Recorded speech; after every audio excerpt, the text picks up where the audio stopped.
Historia de la Universidad Autónoma de Sinaloa a través de Radio Universidad. Espacio de reflexión desde un enfoque diferente. Opinión de especialistas. Cápsulas, efemérides. Conducción a cargo de Pedro Cázares y Gabriela Belderrán. Iniciamos.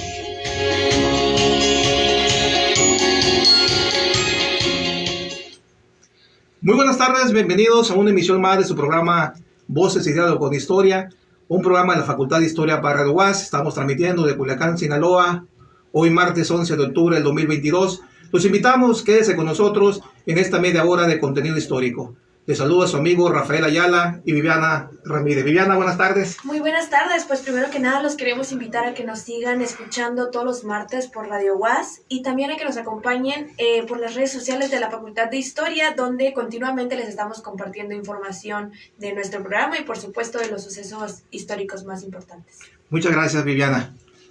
El día de hoy tenemos como invitada a la maestra Minerva Solano Moreno. Ella es profesora de la Facultad de Artes Plásticas de la Universidad Autónoma de Sinaloa. Ha tenido diversos cargos públicos relacionados con la cultura y el arte en Sinaloa, como directora del Museo de Arte de Sinaloa, jefa de Artes Visuales del Instituto Sinaloense de Cultura y fue también directora del Instituto Municipal de Cultura Culiacán, quien hoy nos hablará sobre la cultura y el arte como horizontes de posibilidad. Maestra Minerva, bienvenida. Buenas tardes. Gracias por estar con nosotros. Rafael, muy buenas tardes. Encantada de estar con ustedes. Un placer. Muchas gracias. Viviana, ¿qué noticias de la Facultad de Historia tenemos el día de hoy? Pues la Facultad de Historia es sede del 16º encuentro de la Red Nacional de Licenciaturas en Historia y el 10º Iberoamericano, que se llevará a cabo del 26 al 28 de octubre en Mazatlán, Sinaloa. Y pues claro, también queremos felicitar a nombre de la Facultad de Historia y de su directora, a la doctora Citlali García Murillo, a todos los que hacen posible Radio UAS por sus 51 años fomentando la cultura sinaloense. Muchas felicidades. Así es, Viviana, 51 años de Radio Universidad. Muchas felicidades. Maestra Viviana, maestra Minerva, el tema del día de hoy es la cultura y el arte como horizontes de posibilidad. ¿Por qué la cultura y el arte como horizontes de posibilidad? Bueno, creo que tiene que ver, y muy recientemente lo acabamos de vivir, se acaba de realizar hace unos días el Mundiacult, que fue el encuentro de ministros y representantes de cultura de todos los países que están involucrados con la UNESCO. 150 representantes se reunieron para poner en reflexión, en análisis las políticas culturales y sobre todo resituar el lugar de la cultura como un elemento sustantivo, fundamental de nuestra existencia y muy necesario para el desarrollo de las sociedades contemporáneas, clamando en esta reunión que sea resituado como uno más de los objetivos de desarrollo sostenibles en la Agenda 2030. Ha sido un planteamiento que a través de los años se ha venido reforzando y como resultado de esta reunión se ha consolidado la idea que ya se tenía de la cultura como un bien público. La cultura se trata de un bien común que nos permite poder realizar nuestra vida, nuestra existencia como seres vivos, como habitantes de este planeta, con mayor dignidad, con mayor plenitud y en libertad.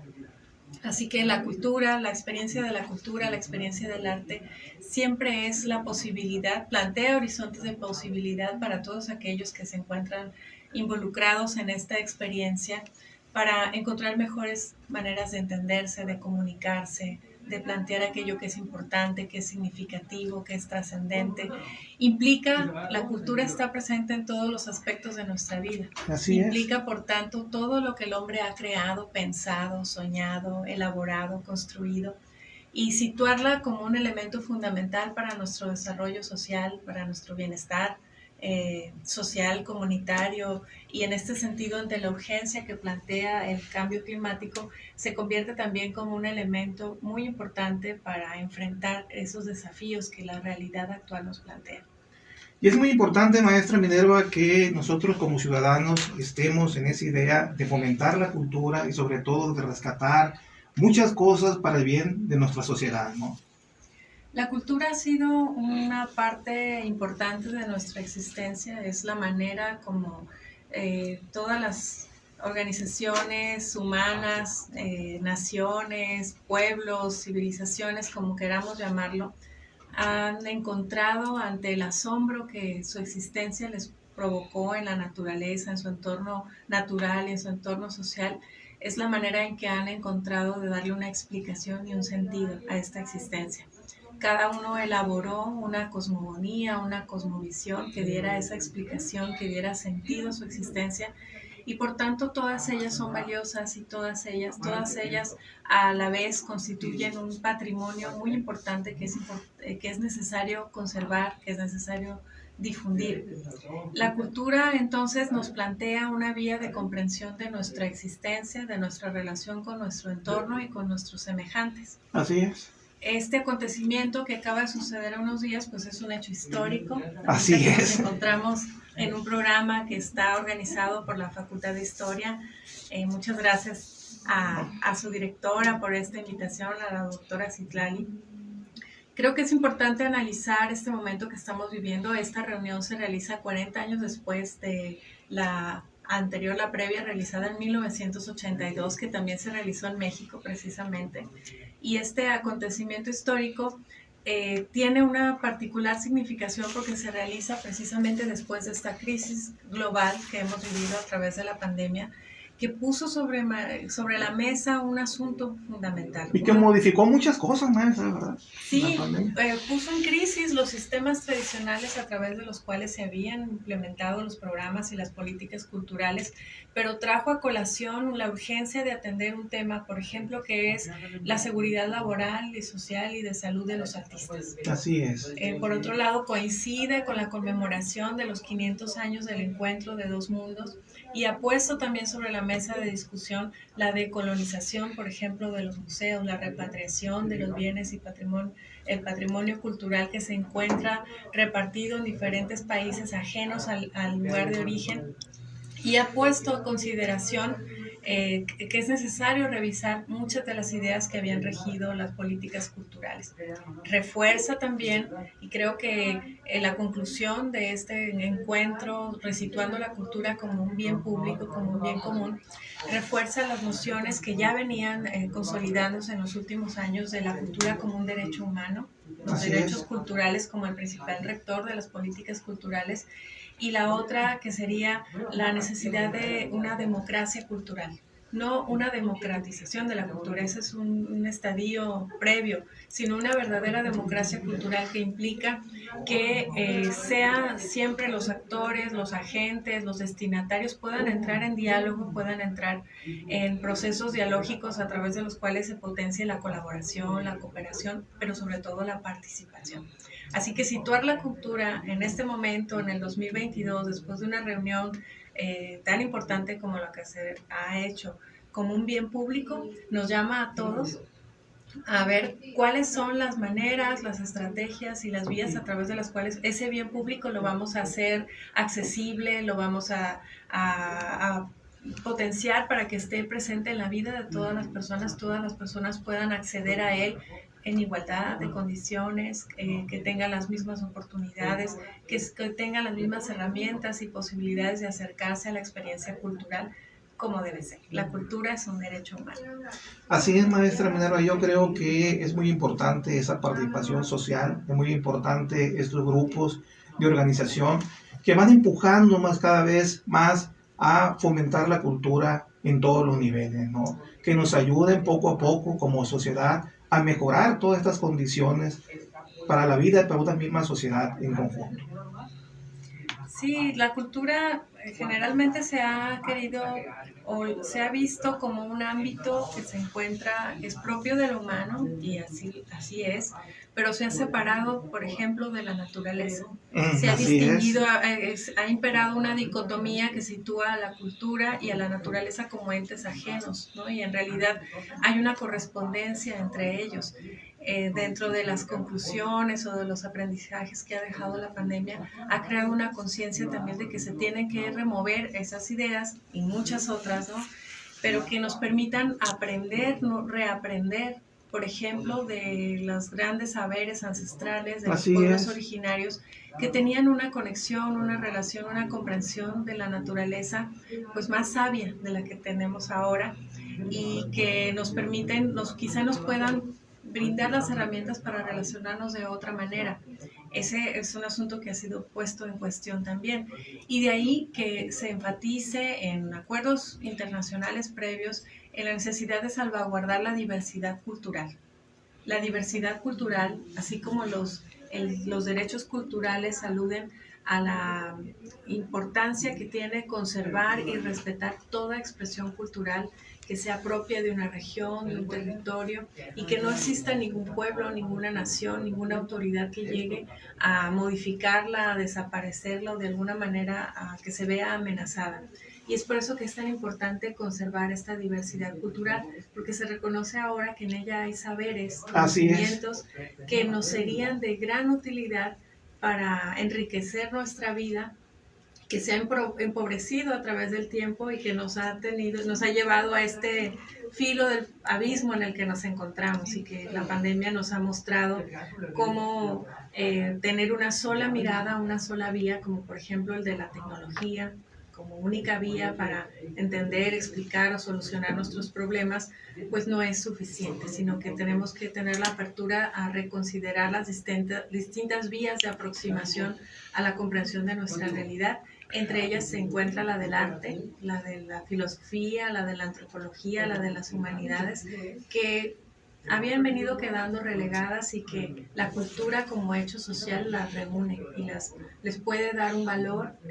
Yo creo que es momento de darles un valor, un lugar, y nosotros acudir a ellas para encontrar otras vías, otras maneras de existir. Maestra, entonces estamos hablando de una reorganización para el mejoramiento social a través de la cultura. Y ahí están los horizontes de posibilidad. Así es. Esos son los horizontes de posibilidad. La filosofía, la poesía, la literatura son vías para aprender el mundo también que nos rodea, comprenderlo de otra manera, pero también nos ofrecen vías para relacionarnos de otra manera, a través de un entendimiento, a través de la emoción, a través de afectos que generan estas experiencias que siempre son compartidas. La cultura siempre es un hecho social, nos reúne, nos convoca a estar juntos.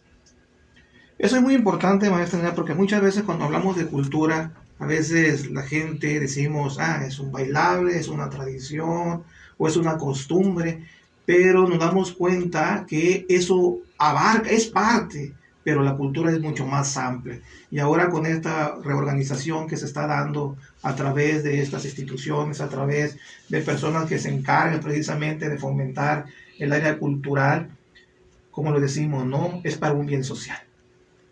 Sí, este bien común se encuentra en nuestras tradiciones, se encuentra en el patrimonio cultural intangible, tangible, en todo aquello que el hombre ha desarrollado, su manera, en su gastronomía, en su manera de vestir, en su manera de solucionar 1 y 1000 problemas de la existencia. Ahí se encuentra un gran saber, y es ese bien común que si aprendemos y tenemos la sensibilidad y de mirarlo de otra manera, no es algo muerto, no se trata de un patrimonio que consideramos una tradición muerta o anterior o ya en desuso, ¿no?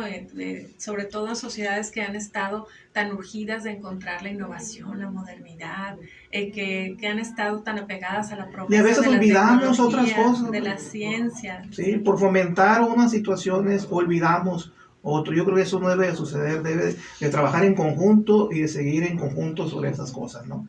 Todas ellas, y sobre todo debe de ser muy interesante para un historiador como tú, todas ellas, todas las expresiones, todos los productos culturales que forman parte de nuestra historia, constituyen una memoria muy importante. En esa memoria, como pueblo, como civilización, como sociedades, encontramos sentido, encontramos nuestra identidad. Es en la memoria colectiva que aprendemos a reconocernos y entendemos cómo es que llegamos aquí, y también es que podemos avisorar esos horizontes hacia los cuales nos podemos dirigir. Y es por eso que la conservación del patrimonio cultural sigue siendo un asunto tan importante. Y sin embargo, esta conservación ya no se piensa en términos de ponerlo, el patrimonio cultural en una vitrina o ponerlo dentro de un recinto, ¿no?, de un museo, sino ese patrimonio vivo, activarlo. Y finalmente, conservar nuestro patrimonio cultural, sobre todo el inmaterial, implica salvaguardar los modos de vida, la calidad de vida de las personas que lo mantienen vivo. Y es cuando se vuelve un asunto de calidad de vida, de derechos humanos, de vida digna. La cultura se considera que es una vía, una manera para propiciar la vida digna de las personas, porque respeta sus maneras de entender el mundo, sus creencias, sus productos, sus costumbres, sus tradiciones, y en ese respeto y en esa valoración y en la conservación de esos modos de vida es que la dignidad de las personas también se conserva. El hecho cultural, entonces, es menos acerca de los objetos, de los productos, de las obras de arte, sino del hecho social, del proceso relacional que toda experiencia cultural conlleva, del encuentro. Así es, todo es cultura, todo es parte de nosotros, ¿no? Y no se despeguen de este programa de Voces y Lado con Historia. Regresamos después de un corte comercial. Continuamos en Facebook Live de la Facultad de Historia. Expresiones musicales que representan la rebeldía de la juventud. Sonidos que marcaron generaciones. Porque el rock es cultura, está presente en nuestra emisora, celebrando 51 años de apoyar la cultura musical. Radio Universidad Autónoma de Sinaloa, siempre contigo. Era la muerte del sol, según sus creencias ponían en riesgo de hundirse en una profunda oscuridad, y para evitar ese destino, se realizaban ceremonias y sacrificios para que los dioses les permitieran seguir gozando la luz del sol. Tal era su adoración al sol que cuando llegaron los españoles quedaron asombrados con Pedro de Alvarado, que lo lograron donativo, llamándolo así, pues creían que era la personificación del sol en la tierra. A ver, otro pequeño dato curioso. ¿Sabían que el chicle o tzitzili en náhuatl era un elemento de diferenciación social entre los aztecas?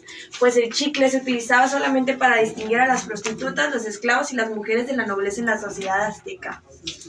¿Y por qué no? Vamos con un pequeño dato curioso del día de mañana. A más de 5 siglos del descubrimiento de América, el 12 de octubre se conmemora como el Día de la Raza, en memoria de aquella lucha que en 1492 se libraron los indígenas y los colonizadores españoles, luego de que el marinero genovés Cristóbal Colón descubriera el Nuevo Mundo. Muchas gracias, Viviana, por esta información.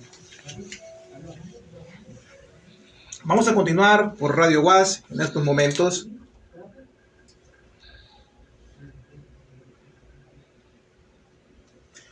Muy bien, seguimos platicando con la maestra Minerva Solano Moreno. Ella es profesora de la Facultad de Artes Plásticas de la Universidad Autónoma de Sinaloa.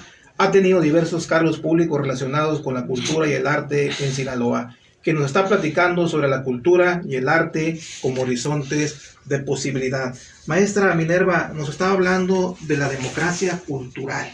¿Nos podría ampliar un poco más para el auditorio qué significa esa democracia cultural? Claro que sí. Muchas de las instituciones que conocemos nosotros como instituciones culturales tienen su origen en una transición que hubo de las grandes monarquías a las repúblicas, a los gobiernos democráticos, que conocemos como democracias, al surgimiento del Estado-nación. Existían grandes acervos de piezas, obras, materiales, que se iban recolectando a medida que los grandes imperios iban avanzando en ese afán, ese dominio de conquista que reinó durante muchos años, hace más de 500 años, ahora que estamos por conmemorarlo. Que mañana conmemoramos, ¿no? El 12 de Sí. octubre de 1492. Y que tenían en principio el interés de conformar tesoros que legitimaban el poderío, que daban muestra, ¿no?, de la diversidad de reinos y lugares y territorios conquistados, y a la cual solo accedía una élite muy reducida.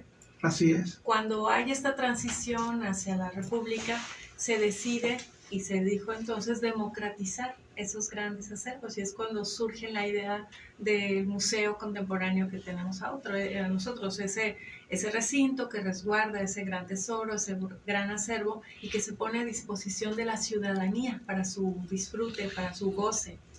Les decía hace rato que ese es un ejercicio de democratización que sí cambió, por supuesto, y abrió a que el pueblo, conocido como el pueblo, pudiera acceder a esos grandes tesoros que fueron sustraídos, saqueados en muchos casos de países como el nuestro y que fueron atesorados por coronas, por grandes imperios. Y conocer a nuestra historia a partir de esos objetos, ¿no?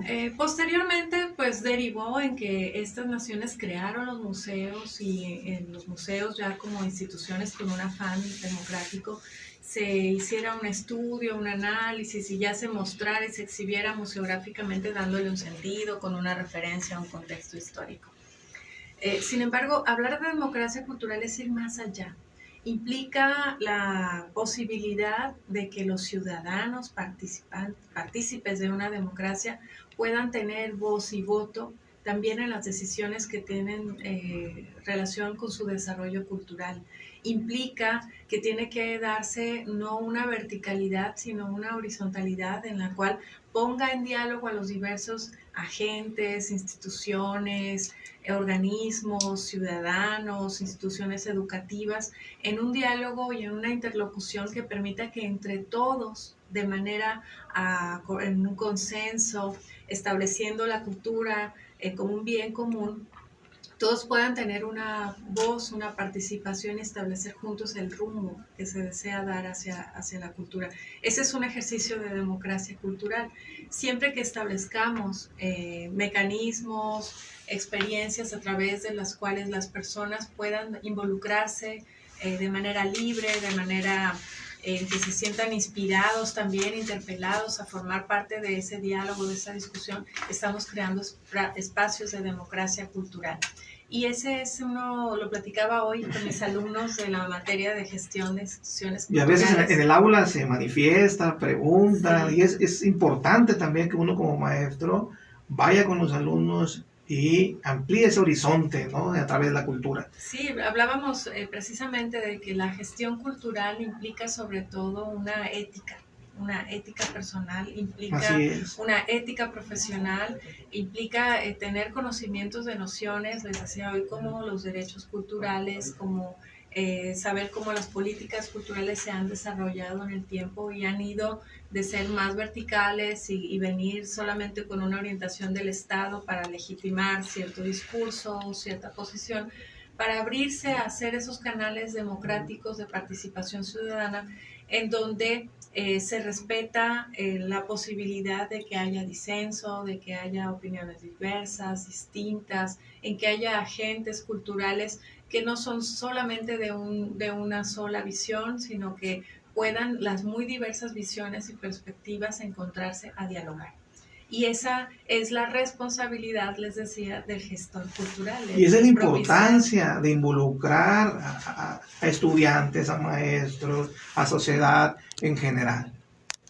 Sí, ellos lograron concluir, es algo que me gustó mucho de la clase, que el meollo del asunto de la gestión cultural, si bien hay como digamos manuales o pasos a seguir para una adecuada gestión cultural, concluimos en clase cómo es necesario que por principio esté definido cuál es la visión, cuál es la misión de esa organización, de esa institución cultural, y que en apego a esa visión y sobre todo a la noción de derechos culturales, del bien público, del bien común, de la democracia cultural, pues todas las decisiones sean tomadas en base a ese marco ético.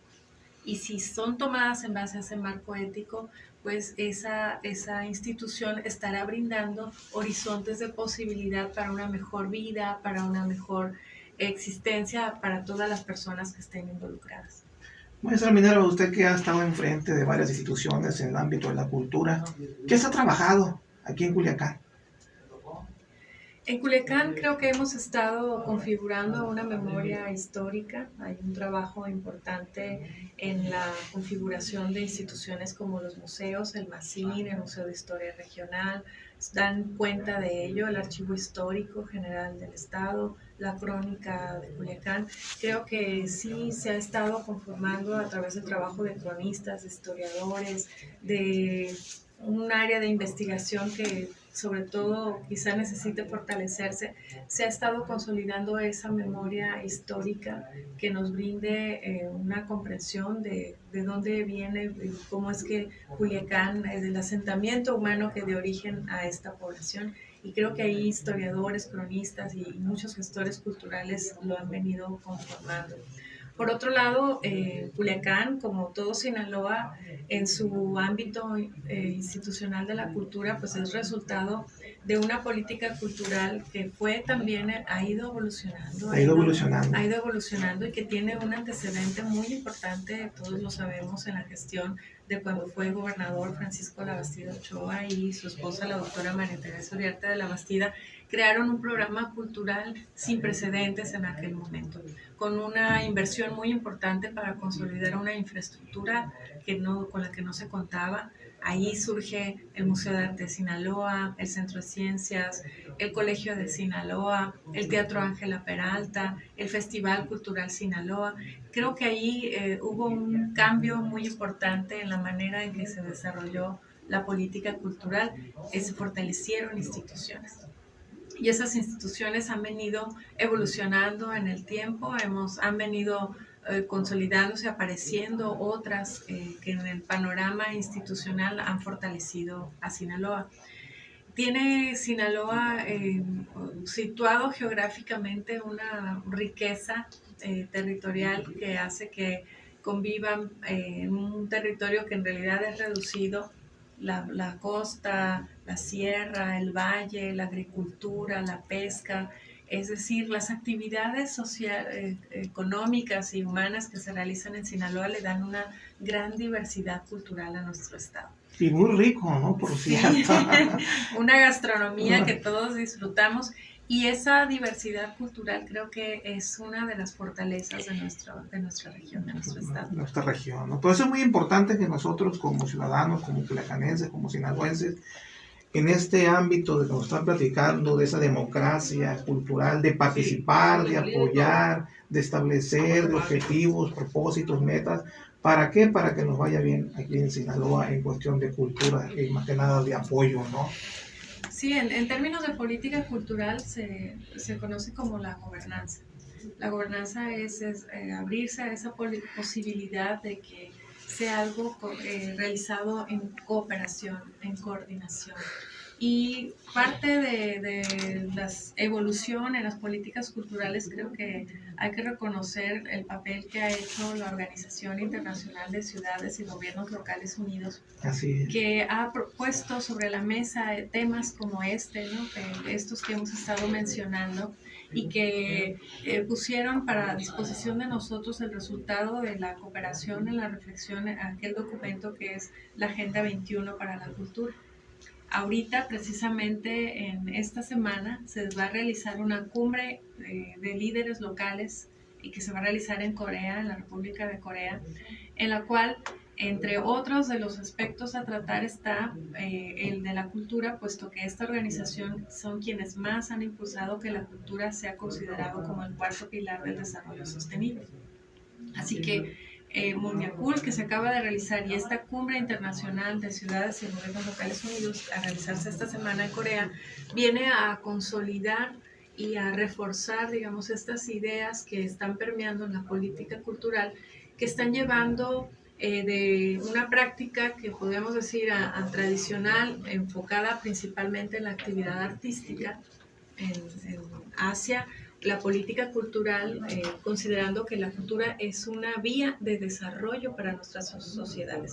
No una vía más o que sería bueno, sino una vía que hoy se considera necesaria, urgente, indispensable para llevar las sociedades contemporáneas a un mejor destino, porque las evidencias están mostrando que el anterior modelo, fincado en lo económico, en lo tecnocrático, en la promesa científica, pues no dio muy buenos resultados. Maestra Minerva, pues muchas gracias. El tiempo en radio ya sabemos que es corto. Viviana, buenas tardes. Pues nada, agradecerle, muchas gracias por su tiempo, por la información que nos está brindando, y pues es un tema muy interesante y que pues ojalá en un futuro podamos volver a retomar.